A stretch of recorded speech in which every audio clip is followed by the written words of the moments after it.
آپ کے ایک صحابی حضرت جابر بن عبداللہ رضی اللہ عنہ ان کو اس بات کا خیال ہوا کہ میرا محبوب بھوکا ہے تو میں اپنے محبوب کے لیے کسی چیز کے کھانے کا انتظام کر دوں۔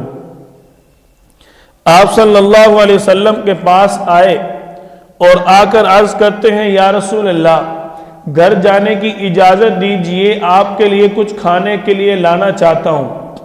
آپ صلی اللہ علیہ وسلم نے گھر جانے کی اجازت عنایت فرما دی۔ حضرت جابر بن عبداللہ رضی اللہ عنہ تشریف لے جاتے ہیں۔ جب گھر پر پہنچے تو جا کر اپنی بیوی سے پوچھا کہ گھر کھانے کے لیے کچھ موجود ہے؟ جواب ملا کہ صرف جو پڑا ہے۔ حکم دیا کہ پیس کر آٹا بنا دو۔ آپ صلی اللہ علیہ وسلم کئی دن سے بھوکے ہیں۔ حضرت جابر بن عبداللہ رضی اللہ عنہ کی بیوی جو کو پیس کر آٹا بنا دیتی ہے اور حکم دیا کہ جو بکری کا بچہ کھڑا ہے اس کو ذبح کر کر سالن بنا دو۔ آپ صلی اللہ علیہ وسلم کو دعوت دینے کے لیے گھر سے نکلتے ہیں۔ بیوی کان میں کہتی ہے کہ جا کر آپ صلی اللہ علیہ وسلم کے کان میں کہنا۔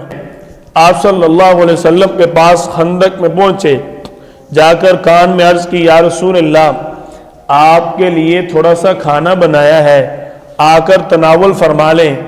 آپ صلی اللہ علیہ وسلم کا یہ سننا تھا تو فوراً اعلان کر دیا خندق والو جابر نے تمہاری دعوت کی ہے۔ اب حضرت جابر بن عبداللہ رضی اللہ عنہ وہ پریشان ہو گئے۔ پریشان اس بات سے نہ ہوئے کہ صحابہ کو کیوں بلایا، پریشان اس بات سے ہوئے کہ میرا محبوب آج پھر بھوکا رہ جائے گا، کھانا تھوڑا ہے نا۔ اس لیے صحابی کا ایمان صحابی والا ہوتا ہے تو صحابی کا تقوی بھی صحابی والا ہی ہوگا، تو نبی کا تقوی تو نبی والا ہوتا ہے، یہ تو پھر امام الانبیاء ہے۔ آپ صلی اللہ علیہ وسلم نے فرمایا جب تک میں نہ آؤں کھانا شروع نہ کرنا۔ حضرت جابر بن عبداللہ رضی اللہ عنہ گھر گئے، جا کے بیوی کو بتایا۔ بیوی کہنے لگی یہ تم نے کیا کیا؟ فرمایا پریشان ہونے کی ضرورت نہیں ہے، آپ صلی اللہ علیہ وسلم نے فرمایا جب تک میں نہ ہوں کھانا شروع نہ کرنا۔ اس بات میں کوئی حکمت ہوگی۔ آپ صلی اللہ علیہ وسلم 1600 صحابہ کرام کو لے کر حضرت جابر بن عبداللہ رضی اللہ عنہ کے گھر پہنچ گئے۔ آپ صلی اللہ علیہ وسلم نے اپنا لعاب مبارک ہانڈیا میں آٹے میں ڈالا اور حکم دیا پکانا شروع کر دو۔